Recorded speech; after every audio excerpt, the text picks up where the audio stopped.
ओम शांति। आज 15 फरवरी 2022 की बाबा की मुरली है।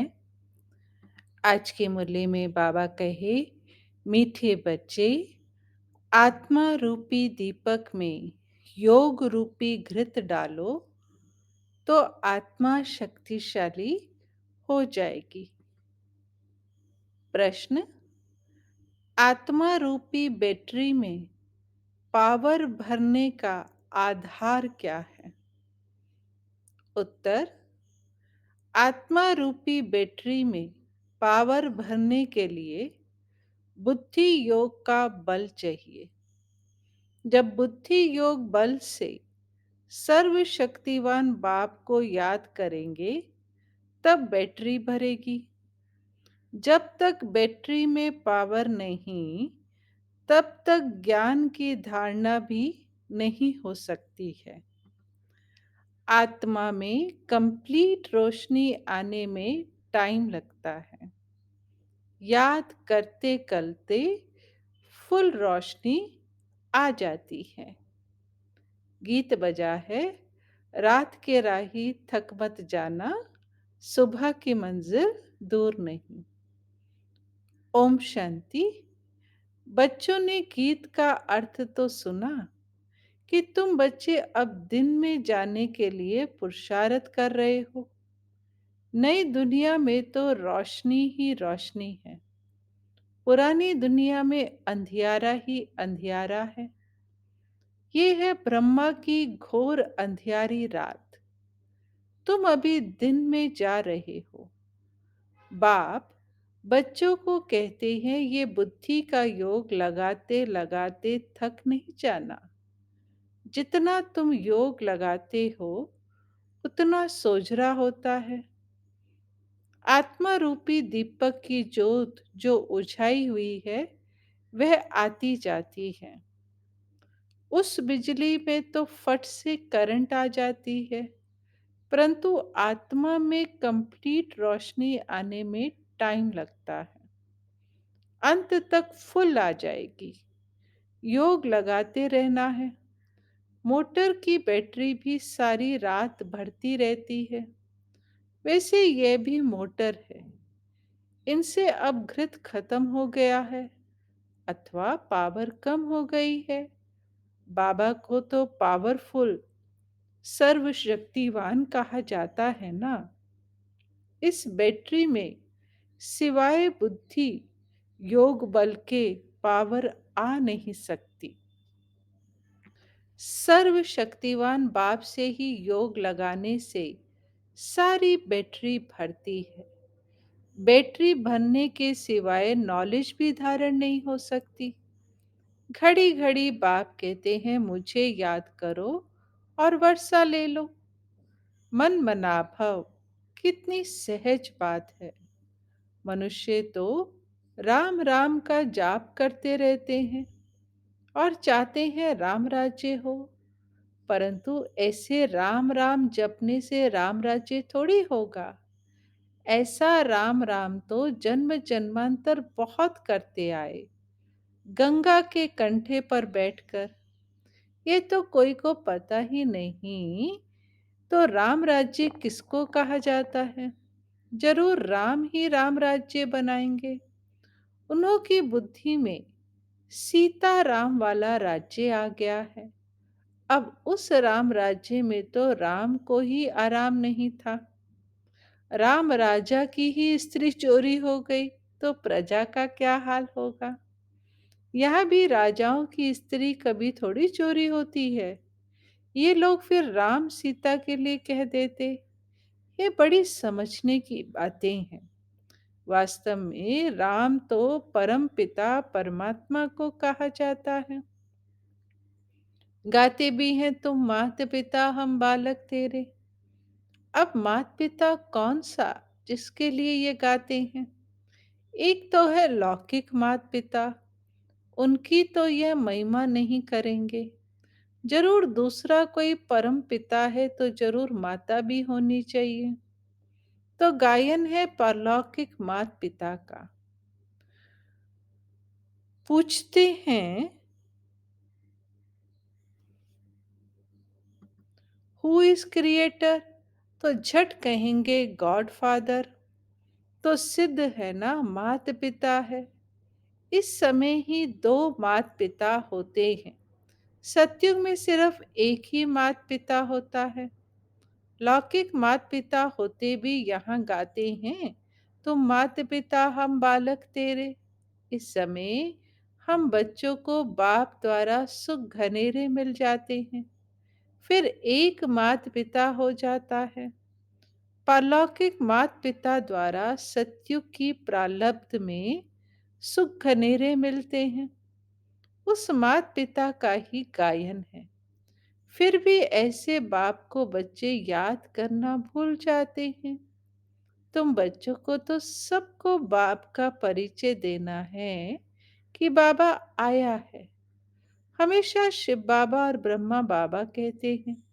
प्रजापिता का तो नाम वाला है शिव बाबा, ब्रह्मा बाबा, लौकिक बाबा, वह परलौकिक परम पिता। वे फिर माता पिता कैसे बनते हैं, ये बड़ी गुह्य बातें हैं। कोई भी आते हैं पहले ये पूछो कि परम पिता परमात्मा आपका क्या लगता है, प्रजापिता आपका क्या लगता है। जब अम्बा भी गुप्त तो यह ब्रह्मा भी गुप्त। यह ब्रह्मा है बड़ी माँ। लौकिक बाप का तो नाम रूप देश का सब जानते हैं। अब तुम उनको परलौकिक माता पिता का नाम रूप देश काल ऑक्यूपेशन बताओ।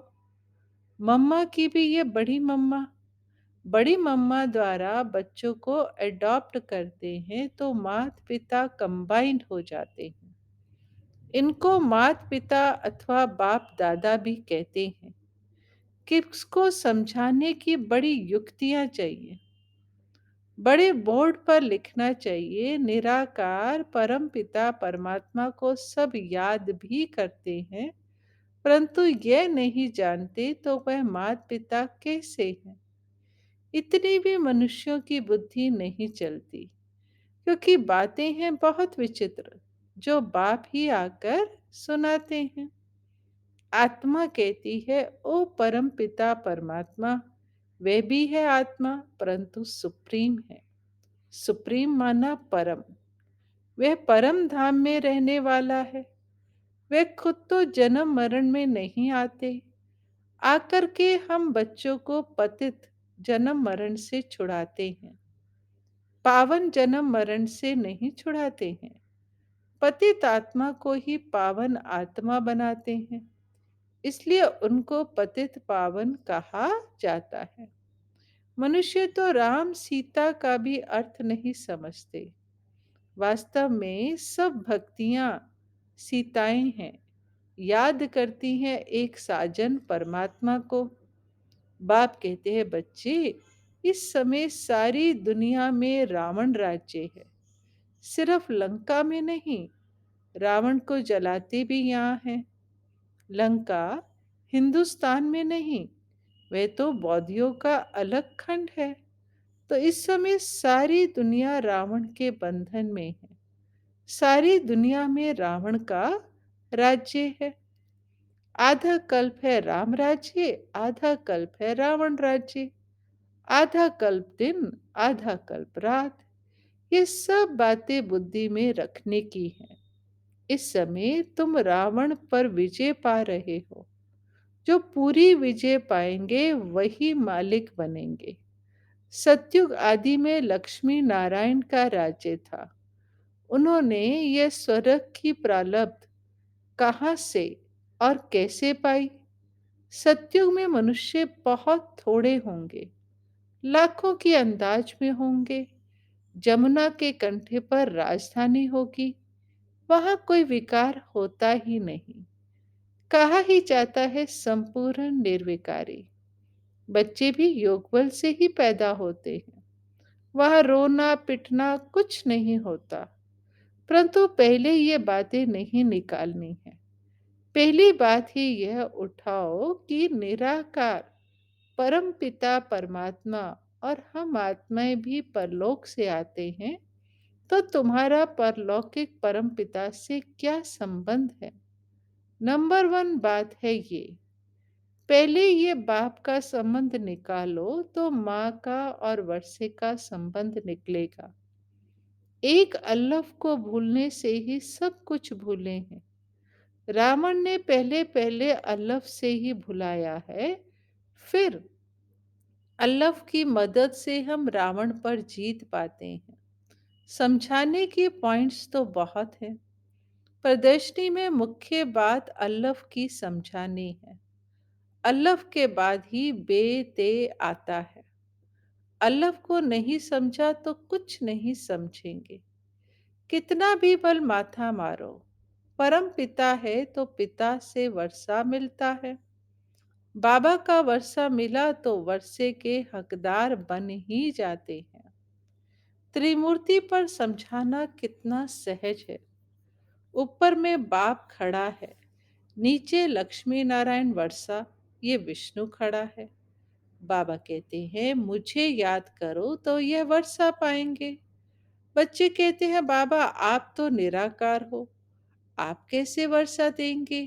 बच्चे, मैं ब्रह्मा द्वारा देता हूँ। जो आए उनको इस बात पर ही समझाओ। मूल बात ही त्रिमूर्ति की है। त्रिमूर्ति ब्रह्मा का तो कोई अर्थ ही नहीं। समझाना है ये निराकार शिव बाबा, उनको ही ज्ञान का सागर कहा जाता है। फिर ये वर्षा है। अब बाप तो है निराकार, फिर इन लक्ष्मी नारायण को वर्षा कैसे मिला, कहाँ से आया? तुम यहाँ अपने को विष्णु कुमार नहीं कहलाते हो, तुम तो हो ही बीके। ब्रह्मापुरी मनुष्यों की ही कही जाती है, जहाँ खास ब्राह्मण रचते हैं। सिंध में भी ब्रह्मापुरी थी। यह किसने समझाया? शिव बाबा ने। हमेशा बाप दादा कंबाइंड कहना है। कभी बाबा कभी दादा बोलेंगे। दोनों आत्माओं का मुख तो एक ही है ना। जब जिसको चाहे वे यूज करेंगे, बंधन थोड़ी है। तो पहले है ये बात कि ज्ञान सागर गीता का भगवान बाप है। वह कहते हैं ये ब्रह्मा विष्णु शंकर तो सूक्ष्म वतनवासी हैं, देवताएं। यह ब्रह्मा तो मनुष्य है, जब संपूर्ण बनेंगे तो देवता कहलाएंगे।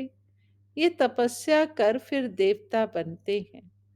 इन ब्रह्मा कुमार कुमारियों को भगवान सिखलाते हैं ब्रह्मा द्वारा। चित्रों पर अच्छी रीति समझाना है। समझानी बहुत सहज है। ये शिव बाबा, ये वर्षा, ये शिव तो निराकार है, इसलिए ब्रह्मा द्वारा देते हैं। ब्रह्मा द्वारा स्वर्ग की स्थापना। जरूर अभी ही राजयोग सीखते हैं यह बनने के लिए। यह शिवपुरी, यह विष्णुपुरी। अच्छा, मीठे मीठे सिक्के लधे बच्चों प्रति माता पिता बाप दादा का याद प्यार और गुड मॉर्निंग। रूहानी बाप की रूहानी बच्चों को नमस्ते। धारणा के लिए मुख्य सार। अल्लाह की याद से रावण माया पर जीत पानी है। सबको अल्लाह का परिचय देना है। याद की यात्रा में थकना नहीं है। अपनी बैटरी को चार्ज करने के लिए सर्वशक्तिवान बाप को याद करना है। वरदान। एक बाप की याद द्वारा एक रस स्थिति का अनुभव करने वाले सार स्वरूप भव। एक रस स्थिति में रहने की सहज विधि है एक की याद। एक बाबा, दूसरा ना कोई। जैसे बीच में सब कुछ समाया हुआ होता है, ऐसे बाप भी बीज है जिसमें सर्व संबंधों का, सर्व प्राप्तियों का सार समाया हुआ है। एक बाप को याद करना अर्थात सार स्वरूप बनना। तो एक बाप दूसरा ना कोई, यह एक की याद एक रस स्थिति बनाती है। जो एक सुखदाता बाप की याद में रहते हैं, उनके पास दुख की लहर कभी आ नहीं सकती। उन्हें स्वप्न भी सुख के, खुशी के, सेवा के और मिलन मनाने के आते हैं। स्लोगन: श्रेष्ठ आशाओं का दीपक जगाने वाले ही सच्चे कुल दीपक हैं। मातेश्वरी जी के अनमोल महावाक्य: परमात्मा द्वारा फर्स्ट लॉटरी क्यों ना विन करें। देखो, बहुत मनुष्य ऐसे समझते हैं थोड़ा सा भी पुरुषार्थ करने से हम भी वैकुंठ में तो आ जाएंगे ना। परंतु उन्हों को यह सोचना चाहिए कि परमात्मा बाप आया है तो कंप्लीट वर्षा लेने के लिए, तो स्टूडेंट का काम है संपूर्ण पुरुषार्थ कर स्कॉलरशिप लेना। तो पहला नंबर लॉटरी क्यों ना विन करें। वह है विजयमाला में पिरोया जाना। बाकी दो लड्डू पकड़कर बैठे हैं, यहाँ का भी हद का सुख लूं, वहां भी वैकुंठ में कुछ ना कुछ सुख ले लेंगे। ऐसे विचारवान को मध्यम और कनिष्ठ पुरुषार्थी कहेंगे, ना कि सर्वोत्तम पुरुषार्थी। जब बाप देने में आनाकानी नहीं करता तो लेने वाले क्यों कतराते हो। तब गुरु नानक ने कहा, परमात्मा तो दाता है, समर्थ है, मगर आत्माओं को लेने की भी ताकत नहीं। देंदा दे, लेंदा थक पाए। देने वाला देता है लेकिन लेने वाला थक जाता है। आपके दिल में आता होगा, हम क्यों ना चाहेंगे कि हम भी यह पद पाएं। परंतु देखो, बाबा कितनी मेहनत करता है, फिर भी माया कितना विघन डालती है। क्यों? अब माया का राज्य समाप्त होने वाला है। अब माया ने सारा सार निकाल दिया है।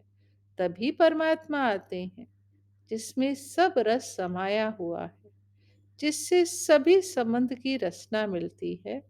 तभी त्वमेव मातश्च पिता गाते। आदि आदि यह महिमा उस परमात्मा की है। तो बलिहारी इस समय की है जो ऐसा संबंध हुआ है। अच्छा, ओम शांति।